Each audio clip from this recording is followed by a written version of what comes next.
देखिए दोस्तों, भूभैरव मठ पर स्टेज प्रोग्राम हो रहा है। आप लोग देख सकते हैं भूभैरव मठ पे।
किया करते थे, लेकिन आज मेरे दरबार में जब नींद गान करना शुरू किए तो अचानक मेरे मन में काम वासना जागृत हो गया। अब इस समय मैं क्या करूं? मेरा इच्छा है कि मैं सबसे सुंदर और कुमांगी नारी के साथ रक्तदान कर सकूं। मेरे दरबार में सूर्यदेव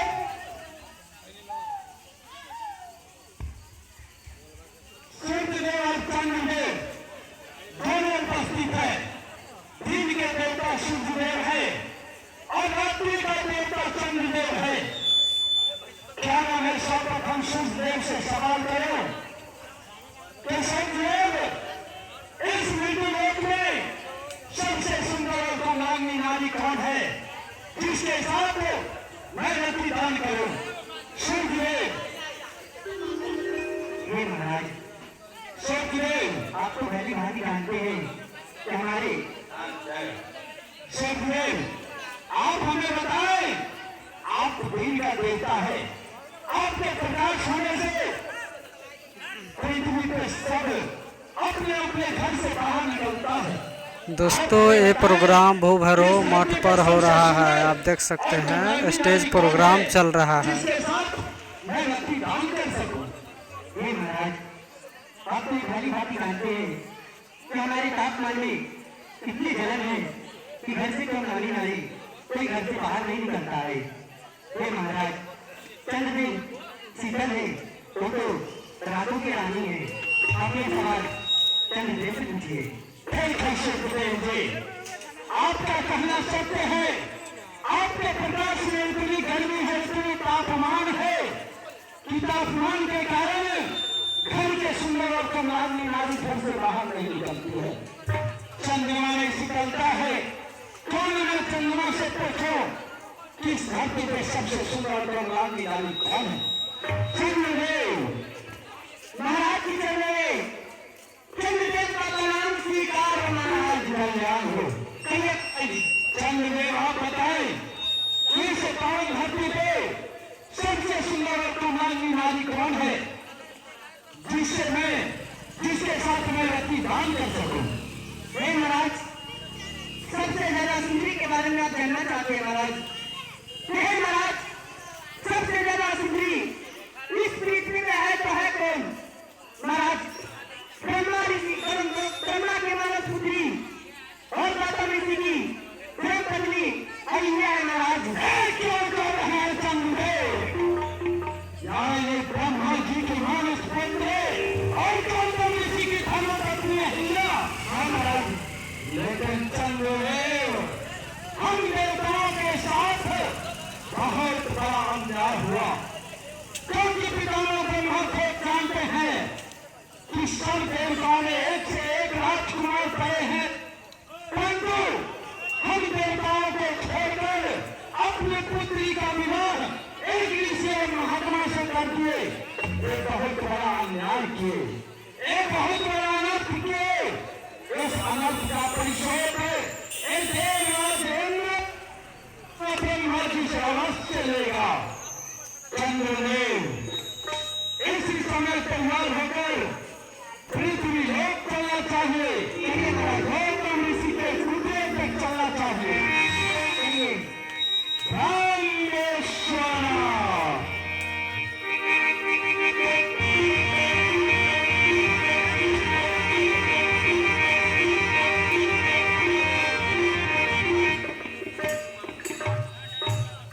आपने देखा देवराज अपने दरबार में मृत्यु देख रहा था परियों की। अचानक उसका मन काम वासना क्यों गया? मैं किसी सुंदर स्त्री के साथ चल करूं। सूर्यदेव से पूछा कि सूर्य, तुम रात की रानी हो, तुम्हारे प्रकाश जब लेके धरती पे जाते हो घर की नारियां घर से बाहर आती है। तुम्हें बताओ संसार में सबसे सुंदर स्त्री कौन है? उसके साथ आज मैं चल करूंगा। सूर्य अपने व्यक्तित्व को बताया कि महाराज चंद्रमा शीतल है। ये बात अब चंद्रदेव से पूछी। चंद्रमा से पूछा गया कि चंद्रदेव, तुम रात की रानी हो, जब तुम धरती में प्रकाश करती हो तो तुम्हारे प्रकाश में सब नारियां घर से बाहर आती है। तुम्हें बताओ संसार में सबसे सुंदर स्त्री कौन है? उसके साथ में चल करूंगा। चंद्रमा अपने व्यक्तित्व को खोजा, बोला कि महाराज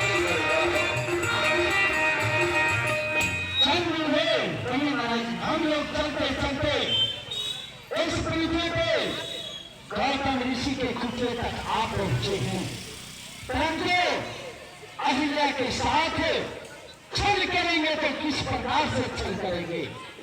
महाराज, प्रत्येक दिन के भांति सुबह सुबह ब्रह्ममुहूर्त में गौतम ऋषि गंगा स्नान करने के लिए जाते हैं।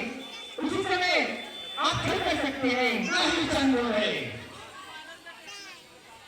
ऐसा कभी नहीं हो सकता। अगर मुझे छल करना है तो अर्धरात्रि के समय ही करना पड़ेगा। आज जो है धरती के नामांतर जब गौतम ऋषि ब्रह्ममुहूर्त में गंगा स्नान के लिए जाते हैं तो आज की रात्रि ही वह ब्रह्ममुहूर्त में न जाकर अर्धरात्रि के समय गंगा स्नान के लिए जाना चाहिए। इसके लिए आपको एक उपाय करना होगा चंद्रदेव। महाराज, इसके लिए आपको गौतम ऋषि को फिर धारण करना पड़ेगा महाराज। नहीं चंद्रदेव, इसके लिए उपाय यही करना होगा कि मुर्गे की आवाज सुनकर गौतम ऋषि समझते हैं कि ब्रह्म मुहूर्त हो चुका, लेकिन अर्धरात्रि के समय ही आप जाओ और मुर्गे का रूप धारण करके ब्रह्म मुहूर्त में नहीं अर्धरात्रि के समय ही मुर्गे का आवाज लगाना, ताकि गौतम ऋषि समझ जाएंगे कि ब्रह्म मुहूर्त हो चुका है और वो अपना कमंडल लेकर गंगा स्नान के लिए जाएंगे। उसके बाद मुझे क्या करना है मैं समझ लूंगा। जैसे आहा, इंद्र राजभाजा, बल्कि बोलो मैं कैसे हिला के घर में जाऊंगा, वैसे जाऊंगा तो मैं पकड़ा जाऊंगा। तो इंद्र ने बताया चलना से कि सुनो, तुम मुर्गे की भेष बनाओ और उसके आश्रम के बगल में मुर्गे की मांग लगाओ। मुर्गे की आवाज सुन के गौतम ऋषि सवेरा समझ के गंगा स्नान में चला जाएगा, आश्रम खाली हो जाएगा, मैं उसके गृह में चला जाऊंगा। इधर गौतम ऋषि अपने आश्रम में पहले के साथ सोया।